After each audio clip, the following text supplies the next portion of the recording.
Bom, aqui é o Isaac Schwartzhaupt da Rede Análise Covid-19 e eu queria mostrar para vocês de uma maneira simples, como eu venho tentando fazer, o porquê que fica tão aparente esse papo de tratamento precoce e de que isso funciona e de que tem provas e de que o observacional, a observação funciona. O que acontece? Eu fiz um exemplo aqui de uma cidade fictícia com 6.000 suscetíveis, eu botei aqui, e 160 leitos de UTI, só para nós ter uma noção.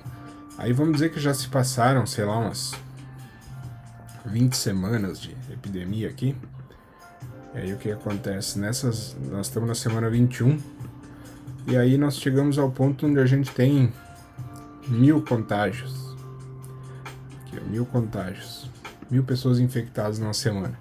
O que acontece dessas 1.000 pessoas? Dessas 1.000 pessoas, aproximadamente 800 delas vão se curar sozinhas. Vão ficar bem, sabe? Não vai acontecer nada. Daí, dessas pessoas aqui, umas 160 das outras 200 vão ficar mal, assim, não vão. E essas 40 aqui, muito provavelmente, vão ser as que vão precisar de UTI. Vamos botá-las aqui na UTI. Mais ou menos, fazendo por cima. E aí o que acontece? Essas pessoas aqui, essas 800 pessoas, se elas tomarem água, chá, cloroquina, ivermectina, elas vão se curar da mesma forma. E aí vocês podem ver que sempre tem um médico que diz, não, eu tive 300 pacientes com sucesso. Sim, 300 pacientes é o que? Isso aqui, ó. Isso aqui, entendeu? De pessoas que vão ir bem. Eu tive 400 pacientes que foram bem. Isso que é o problema do observacional. A gente pega um estudo com viés, e quando a gente tem uma doença assim, a gente precisa de fazer os RCTs, que a gente chama, que é os estudos randomizados duplos cegos em ambiente controlado, para tirar esse viés aqui e garantir que a gente, para testar um medicamento e ver se ele funciona. E todos os RCTs que estão saindo, a gente nota que os medicamentos não funcionam. Principalmente esses precoces, esses no começo dos sintomas, não tem, sabe? Normalmente o que funciona para a infecção viral é agente biológico, vacina, né? A gente sabe disso. E aí o que acontece? E aí entra outro problema. Ó, essas 40 pessoas foram para UTI. Aí o que acontece? A gente está numa fase exponencial, então adivinha o que acontece na outra semana? Mais 1.000 casos. Então a gente tem em uma semana praticamente ninguém sair da UTI em 7 dias, né? Mais 40 pessoas vão para UTI. E o que vai acontecer dessas aqui? Mais 800 vão ficar de boa. Essas aqui vão ficar com sintomas. E essas 40 são as que vão para UTI. Aí passou 2 semanas, a gente começa a ter algumas altas, infelizmente alguns óbitos, né? E entram mais. Se a gente está numa fase exponencial, pode ir para, sei lá, 1.250 casos. Aí desses 1.250 casos, o que vai acontecer? Mesma história. A gente vai ter uma porrada de pessoas que vai ficar bem, uma quantidade de pessoas que vai ficar bem, e a gente vai ter aqui 50... Onde é que eu vou pegar 50 aqui? Que vão para UTI. Mais 2 aqui. Isso vai causando o que também? Vocês percebem que não tem UTI que aguenta? Eu peguei uma relação que nenhuma cidade tem. Nenhuma cidade tem 6.000 suscetíveis e 160 leitos abertos. Eu vou falar pela minha cidade aqui, Caxias do Sul, a gente tem 166 leitos de UTI totais para 510 mil habitantes, e a gente atende 48, além de Caxias, mais 48 municípios ao redor. Essa é a realidade das UTIs. Então o que acontece? Quando a gente chega nesse ponto exponencial da epidemia, acontece isso. E vocês podem ver que essa história de tratamento precoce, isso aí, começa justamente nessa fase, quando tem bastante contágio, porque daí começa a parecer que funciona mais ainda. Por quê? Porque olha a quantidade de pessoas em 3 semanas que a gente teve, até nem pintei as semanas aqui, que a gente teve. que essas pessoas o que elas tomassem ia funcionar. E isso não é só para essa doença, né? Mas essa doença tem essa característica. Então ela tem uma quantidade de pessoas suficiente para lotar as UTIs de forma rápida e sobrecarregar o sistema de saúde. Ela tem uma quantidade suficiente de pessoas que se curam, por causa que ela transmite muito rápido. Essa característica é que tem que ficar clara. E aí o que acontece é, mais uma semana, por exemplo, aí a gente chega a, sei lá, 1.500 casos, eu posso continuar aqui. Aí já teve óbitos e teve altas, vamos botar aqui que 48... Aqui, ó, opa. Se curam. Mesmo assim, a gente vai ter quantas UTI aqui? Mais 60. Vai ter isso aqui de internações dessa semana. E quantas pessoas vão ter a tal da cura quase que automática, ou nem sintomas, e assim vai. Entendeu? É isso que eu quero só que fique claro. Né? E aí olha a UTI, o que está acontecendo. A gente sabe que tem outras doenças, a gente sabe que o sistema de saúde não vive só de Covid, e chega nisso, né? Se a gente pegar, dependendo da cidade, a gente consegue chegar nisso rapidamente. Eu fiz um exemplo aqui, rápido, né? Simples, de um contágio já em fase exponencial, mas a gente pode fazer um exemplo de um contágio. Vamos pegar aqui, por exemplo, e mostrar outro fator, que é o fator do começo. Vamos imaginar que a epidemia está no começo. Por que a gente fica avisando que nem um maluco? Olha, está subindo. E ninguém faz nada, o pessoal acha que está de boas. Porque o começo nunca é exponencial.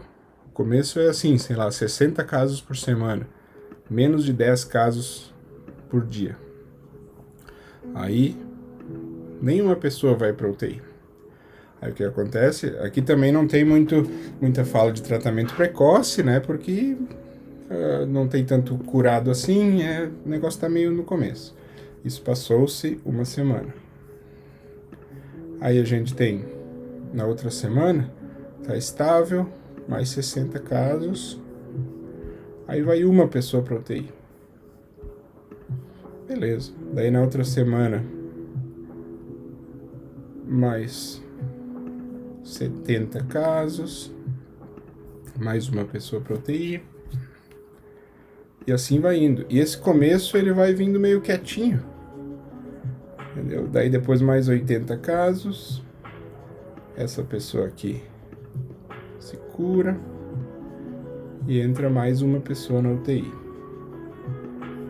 E a gente não vai notando esse aumento, ele vai vindo devagarinho. Aí depois, daí dá 120 casos.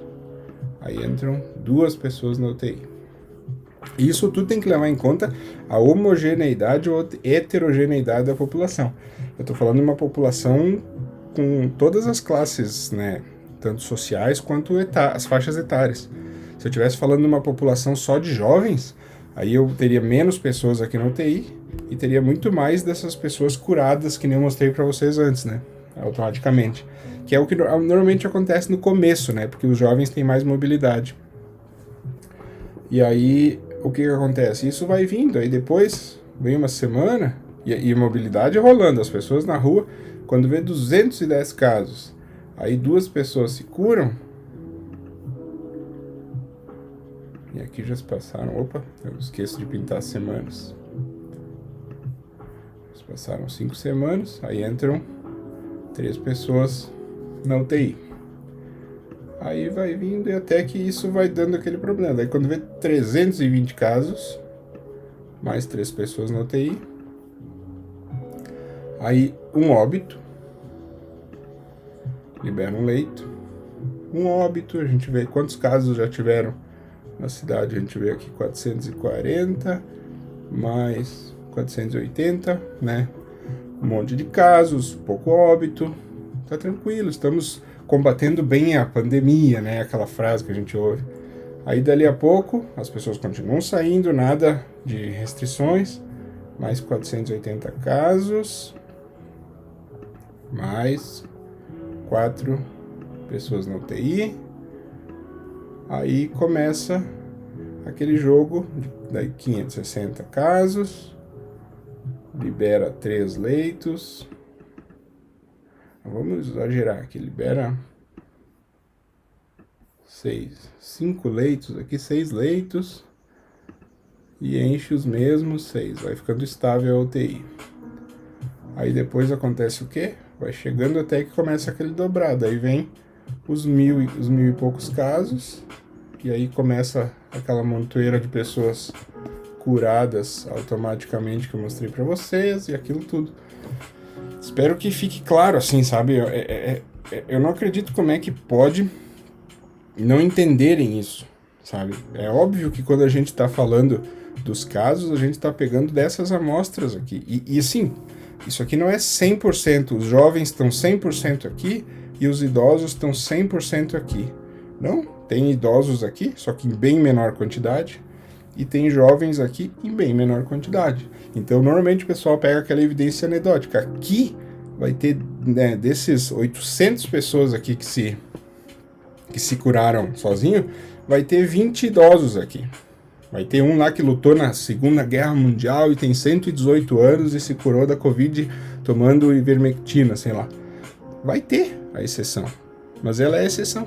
E aqui vai ter, infelizmente, aquela pessoa de 25 anos, sem comorbidades, que vai vir para UTI e vai acabar, infelizmente, falecendo, que nem a gente já viu acontecer.